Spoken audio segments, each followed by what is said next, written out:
부활은 과거의 일이 아닙니다. 부활은 이제 예수님으로부터 시작해서 그리고 영원토록 이어지는 부활의 소망과 부활의 생명의 약속이고, 궁극적으로 여러분과 제가 그분의 뒤를 이어서 부활의 생명으로 바뀌게 될 미래를 바라보는 거죠. 그래서 우리가 이제 이 전통적으로 기독교에서 부활절 절기를 가장 성대하게 보냈던 것입니다.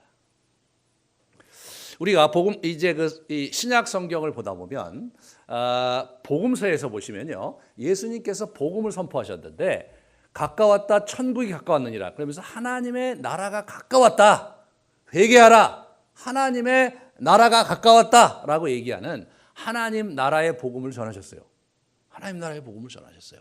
예수님은 하나님의 나라의 비유와 하나님 나라에 들어올 것과 하나님의 나라의 통치와 그 통치 속에 자신이 영원히 왕노릇할 것을 누차 말씀하셨습니다. 그런데 아주 재미난 것은 서신서 이 사도행전에 가면 하나님 나라라는 말의 숫자가 이렇게 줄어들어요. 그게 참 줄어듭니다. 그리고 서신서에 가면요, 하나님 나라라는 단어 자체를 찾아볼 수가 없어요. 분명히 예수님께서는 하나님 나라의 복음을 선포하셨으므로, 그러므로 사도들도 그 자기들이 복음 전도하고 그리고 개척한 교회에 보내는 서신들 속에서 하나님 나라를 강조했어야 될 것 같은데, 묘하게도 하나님 나라라는 표현 자체가 서신서에 사라졌어요. 그러면서 서신서에 가면 복음에 표현하는 개념과 단어가 예수 그리스도의 십자가의 돌아가심과 부활 선포로 바뀌어 있습니다. 이것이 신약에 있는 긴장입니다.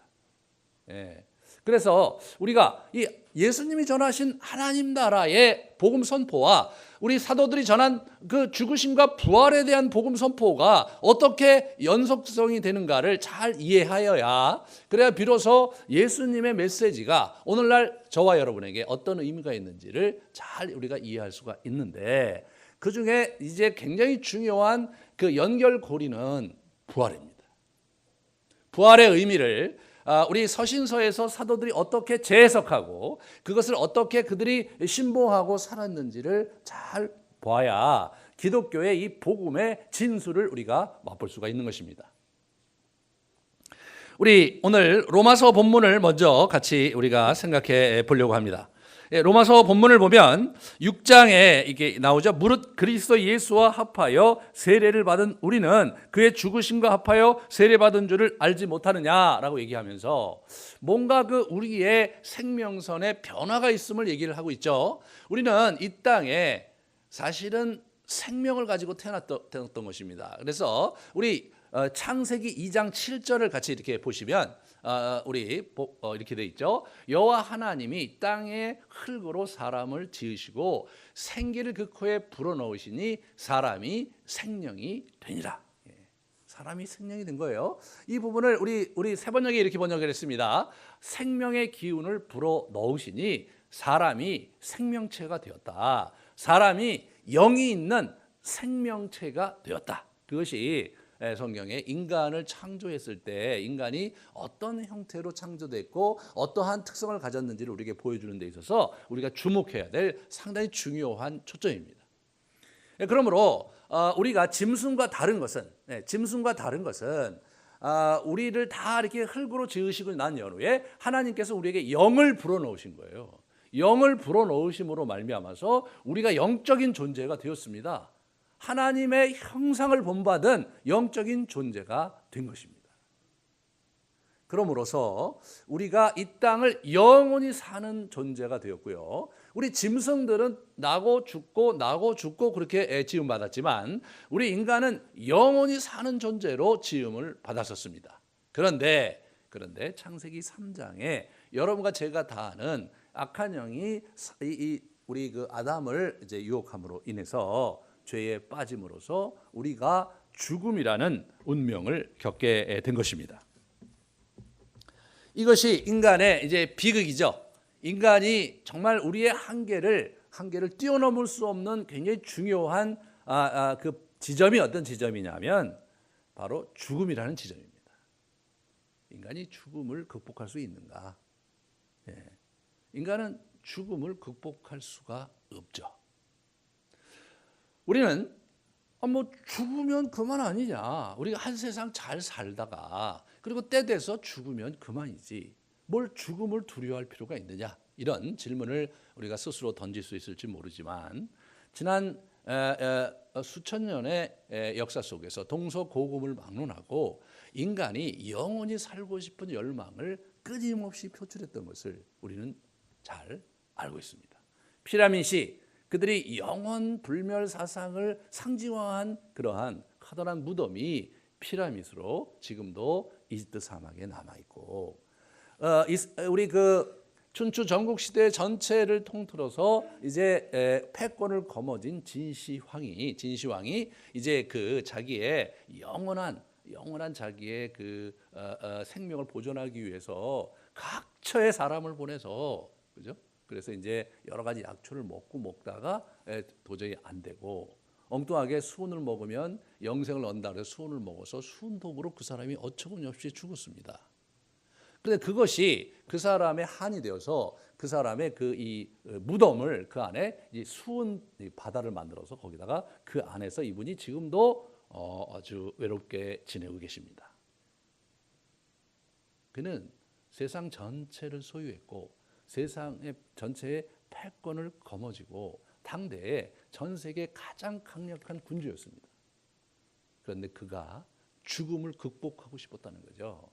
여러분, 죽음을 극복하고 싶었던 갈망이 있었다는 것은 인간이 죽음이 자기에게 불편한 현실이라는 것을 얘기해 주는 거잖아요. 죽음이 마땅한 것이고 죽음은 우리의 여정이다라고 받아들이고 싶지 않았다는 것을 의미하는 것입니다. 인간에게는 영원히 살고 싶은 갈망이 남아 있습니다. 왜 그러냐면 인간은 워낙 태어날 때 영원히 살도록 지음받은 존재이기 때문에 우리의 DNA 안에 우리는 영원히 살고 싶은 갈망이 우리에게 남아 있는 거죠. 그런 상황에서 우리 예수 그리스도께서 이 땅에 오셔서 우리에게 영원한 생명을 주시려고 이 땅에 오셨고 그의 죽으심으로 말미암아서 우리의 죽음이 이제 정리가 되면서 영원한 생명으로 가게 되는 그러한 여정을 우리가 밟을 수 있게 된 거죠. 이 우리 그 고린도전서 5장 15장 21절 22절을 이렇게 같이 좀 보면요. 사망이 한 사람으로 말미암았느니 쓰니 죽은 자의 부활도 한 사람으로 말미암는도다. 그죠? 이게 동일한 원리인 거예요. 한 사람에 의해서 모든 사람에게 사망이 왔는데 한 사람의 부활로 인해서 모든 사람도 그 부활의 은덕을 덧입게 되었다, 그런 얘기예요.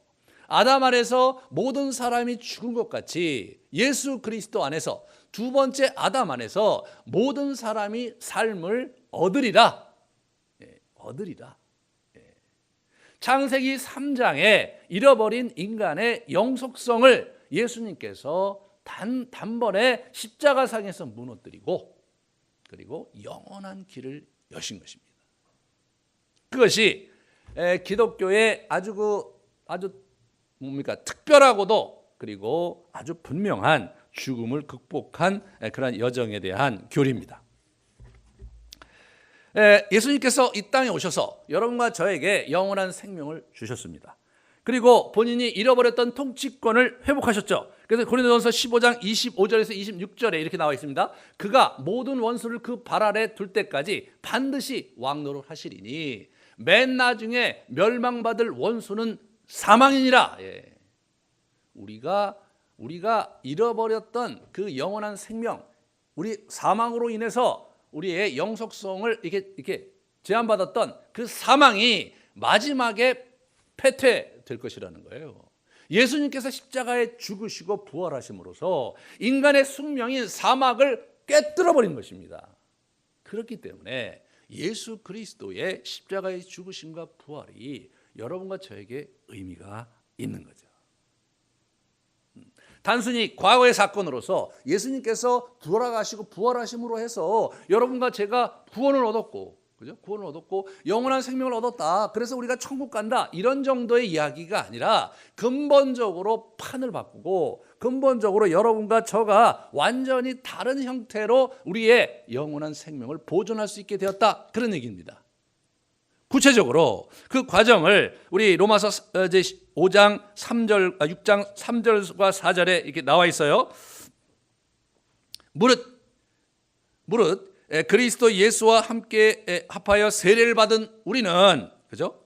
그의 죽으심과 합하여 세례를 받은 줄을 알지 못하느냐. 오늘 이제 세례를 받으시는데 이게 상징적으로 예수 그리스도와 함께 우리가 세례를 받은 거예요. 예? 받은 거예요.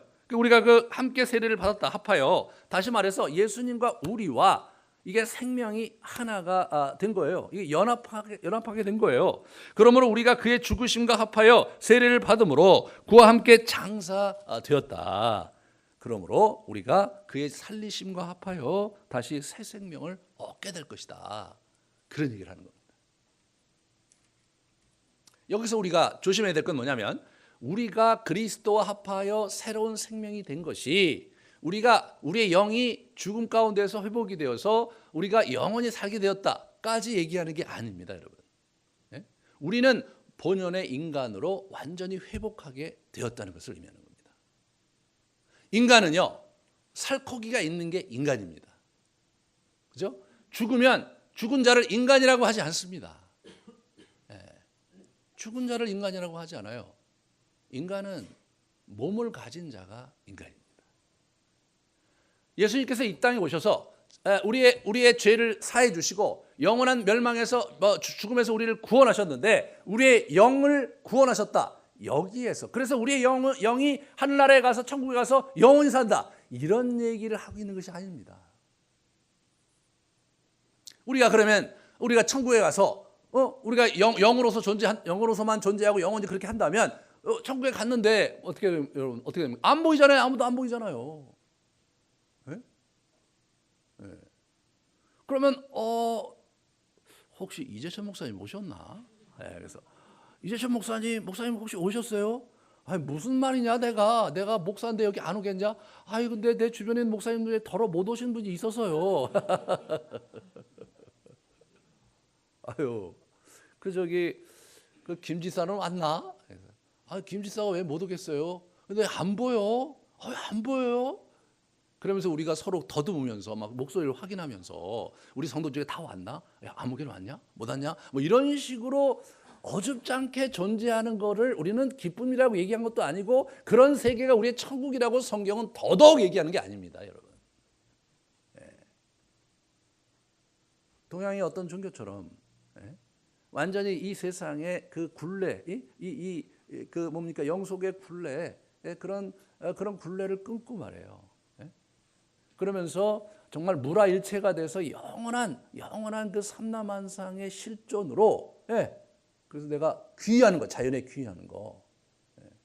그래갖고 그렇게 함으로써 일체가 됨으로써 내가 완전히 자연에 귀해지는 거, 그런 것이 우리의 구원론이 아닙니다.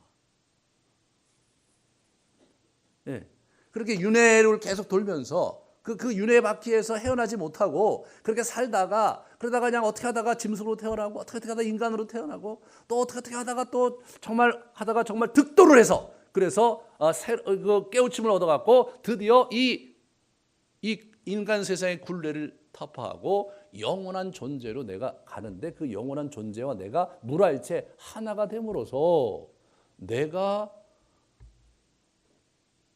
하늘이고 하늘이 내가 되는, 내가 자연이고 자연이 나인 그런 형태로 감으로써 나의 독특한 존재가 없어지는, 나의 이런 캐릭터가 없어지는 그런 형태의 구원론을 우리가 갖고 있지 않습니다. 그것은 인간이 아니죠. 이미 우리가 자연과 기후에서 하나가 되었다면 인간이 아닙니다, 여러분. 기독교는 인간으로서의 영혼을 얘기하는 종교입니다. 그래서 우리가 온전히 회복됨으로써 우리가 이 육체로 다시 부활함으로써 얻게 되는 영혼을 우리에게 약속하는 것, 그것이 기독교의 복음입니다. 사람이 망가졌을 때 하나님께서 우리에 대한 애정을 가지시고 우리를 구원하시려고 했는데 하나님께서 인간을 마스터피스, 자기의 형상을 따라 지은 최고의 걸작품이었거든요. 그래서 심히 좋았습니다. 인간을 만드시고 창세기 1장에 보면 심히 좋았더라. 너무 기쁘셨습니다. 여러분, 이 전지전능하신 하나님께서 심히 좋았다. 그건 뭘 의미하는 겁니까? 퍼펙트했다, 완전하다, 이 이상 더 잘 만들 수가 없다, 그런 의미 아닙니까? 그런데 이 친구가 망가진 거예요. 그래서 하나님께서 그 인간을 다시 인간성으로 회복하고 본인이 창조할 때 만들어낸 그러한 영속적인 존재로서의 아름다운 인간으로서 회복하시려고 하는 것, 그것이 그분의 열망이고 갈망이고, 그래서 그의 아들을 이 땅에 보내셨다는 것이죠. 그러므로 우리에게 부활이 없으면 믿음도 헛것이고 거짓 증인이고 불쌍한 자다. 그것이 고린도서 우리 15장 13절에서 19절에 쭉 나오거든요. 저기 보세요. 저 이제 보시면 만일 죽은 자의 부활이 없으면 그리스도께서 다시 살아나지 못하셨으리라, 이런 얘기하죠. 맨 밑에쯤 쭉 내려가 보시면 만일 죽은 자가 다시 살아나는 일이 없으면 하나님이 그리스도에서 다시 살지 아니하였으리라. 계속해서 그 다음으로 넘어가시면 만일 죽은 자가 다시 살아나는 일이 없으면, 그래 쭉 나오면서 맨 밑에 보면 다만 이 세상의 삶뿐이면 모든 사람 가운데 우리가 더욱 불쌍한 자다. 불쌍한 자다. 우리가 정말 여기서 이렇게 살다가 예수님을 믿게 돼서 우리가 영원한 소망을 얻게 됐는데, 그렇다고 했는데 실제로 우리가 예수님처럼 부활의 몸으로 우리가 바뀌는 일이 없다면 그 무슨 공허한 헛소리냐. 우리가 다시 제대로 된 인간으로 이 땅에서 존재할 수 없고 정말로 이 살코기가 있는 이런 폼으로 우리가 이 땅에서 다시 사는 일이 없다면 우리야말로 불쌍한 존재 아니냐. 저 얘기가 그 얘기입니다. 그러므로 예수 그리스도께서 우리가 어떻게 하신 것입니까? 잠자는 자들의 첫 열매로 예수께서 부활하신 거예요. 잠자는 자들의 첫 열매로. 그러니까 이 첫 열매라는 게 뭡니까? 예수님이 먼저 첫 번째 first case로, 그죠? first case로 이분이 부활하셨듯이 우리 모두가 예수님처럼 부활한다는 것을 의미해요. 예수님께서 부활하셨을 때 몸은 이게 완전히 다르셨잖아요, 그죠? 그래서 그렇지만 육체였어요. 왜? 같이 음식을 먹고 숨도 쉬고 그런 육체였습니다. 하지만 일반 여러분과 저 같은 육체가 아니라 부활체셨어요. 그래서 그 모습 그대로 승천하신 거예요, 이분이요. 그냥 쭉 사람들이 이렇게 우리 그 어리숙한 우리 제자들이 이렇게 멍하고 쳐다보고 있으니까 뭘 이렇게 보느냐. 그래서 천사가 올라가신 그대로 내려올 테니까 가서 기도나 하라. 그렇게 그런 얘기를 한 거예요. 굉장히 그 충격적인 얘기죠. 요한계시록에 가면 예수께서 재림하실 때 뭡니까? 여러분과 제가 같이 재림하는 거예요. 우리 이전에 잠자던 성도들이 먼저 부활하고 또 수많은 무덤에서 일어나서 부활하고 여러분과 제가 부활하는 겁니다. 그래서 우리가 이 육체로 다시 만나는 겁니다. 네, 다시 만나는 거예요.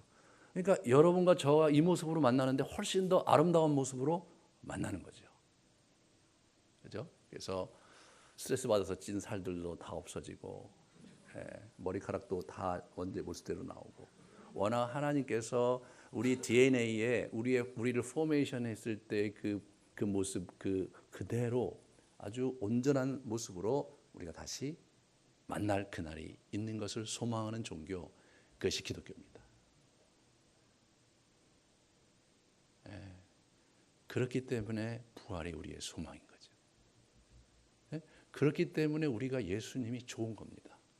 이 땅에서 위로하시고 이 땅에서 복을 주시고 이 땅에서 나를 인도하시고 힘을 주시는 그런 정도의 수준에서 우리에게 구원을 주신 것이 아니라 그의 나라의 왕국이, 그의 나라의 통치가 먼 훗날 그분이 재림하셔서 이 땅에 악의 무리들이 다 사라지고 그리고 다시 그의 나라의 새하늘과 새 땅을 이 나라에 건설할 그 시점에 우리가 육체로 부활해서, 그래서 육체로 예수 그리스도를 마주대하면서 여러분과 저를 이렇게 보면서 아유 워낙 이 모습이었는데 그때는 좀 찌그러져 있었구나, 워낙 이렇게 멋있는 모습이었는데 형체가 좀 흐릿했구나. 그러면서 악수하면서 헤어지지 않고 영원히 먹고 마시며 즐겁게 그 나라를 살 그 소망을 예수님께서 여러분과 저에게 주신 것입니다.